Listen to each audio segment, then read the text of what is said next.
They're a very good team and very, very good in possession, very difficult to press. I think in the first half we didn't really commit to the game plan, and once they started knocking it around on us, we had to drop off quite a bit. We struggled in transition again in the first half, but in the second half, I think you saw a real commitment to who we are. You saw the guys come out and say, enough. I think that goal right before halftime from Lambert was, it turned the game for us because it gave us belief at halftime. I thought that the midfield was a bit tired. Aiden is just unbelievable motor, and I think Luis and Arturo were both a bit fatigued, and I chose to bring Arturo out, and I'm very thankful that I did, because my gut feeling was that Luis was going to make something happen, and I can't wait to see the replay of that goal. So overall, though, they're a tough team to play. They're very, very good, and right now the guys they have a good feeling.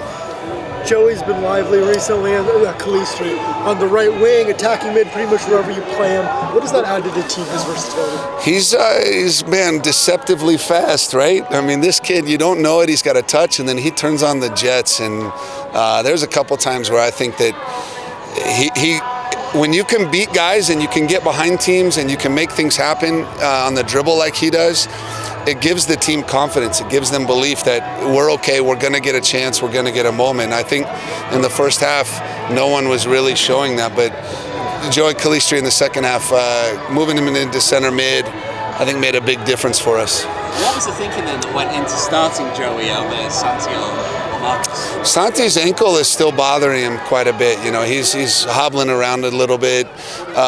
We didn't want to. We were prepared with Babu and Channing that if we had to sub a sub, that we had like 4 wingers on the bench.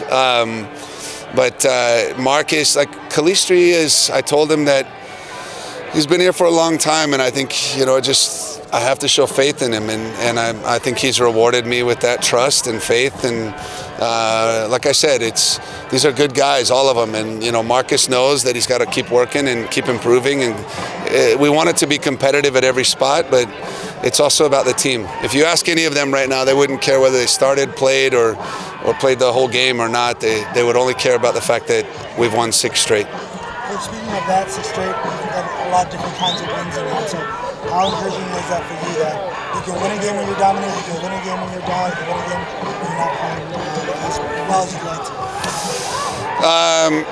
I still don't think we've played our best soccer yet. I think we're quite a ways off. I've had to make some tactical adjustments because of that, but I think what you saw tonight, in a 4-3-3 in the second half with Kev and Joey were so solid against good forwards, and Aiden playing as the 6 really helped us. But like I said, the biggest difference was when Vito came into the middle, Joey Calistri, and was helping us keep possession, and he and Luis were fantastic, and we weren't losing it.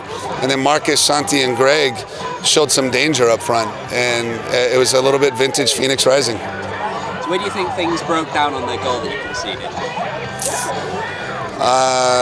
Let's see, I got to look back at it. I don't think so. There was an overlap, or there was an overload on our right-hand side, I believe, and Darnell was very narrow, I want to say, and Joey Calistri was a bit high, and we couldn't get any pressure on the service. And then I think Kev didn't. His man got on his back shoulder, and that's again.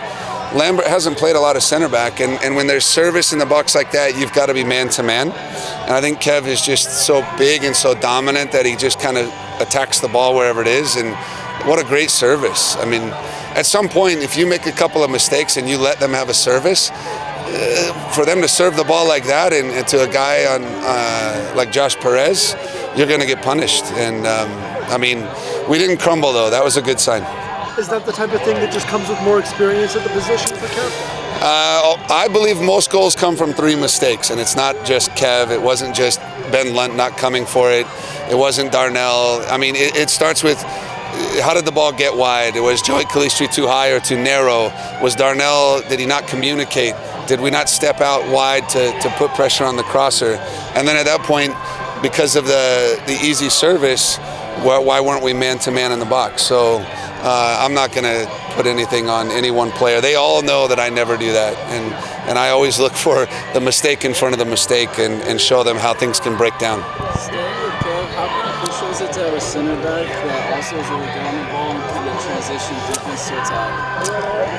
There's a great example. If there's anybody that's been watching him, it's unbelievable what he's doing. He's dominant in the air. He's good in 1v1s. He's great on the ball. He's composed. He's willing. He's played as a 6, his whole career. I know he's played as a center back for the Jamaican national team, and hopefully he gets another opportunity. Luis said that he didn't think he played very well until the goal. Do you agree with that assessment? Yeah, I did. I kept going back and forth with his staff. Is it Arturo or Luis? Arturo or Luis? Which one am I bringing out? And I just had a gut feeling, and he rewarded me, like I said. Yeah, well, what made you decide to keep him in? He made you look pretty smart. I trusted the old guys tonight.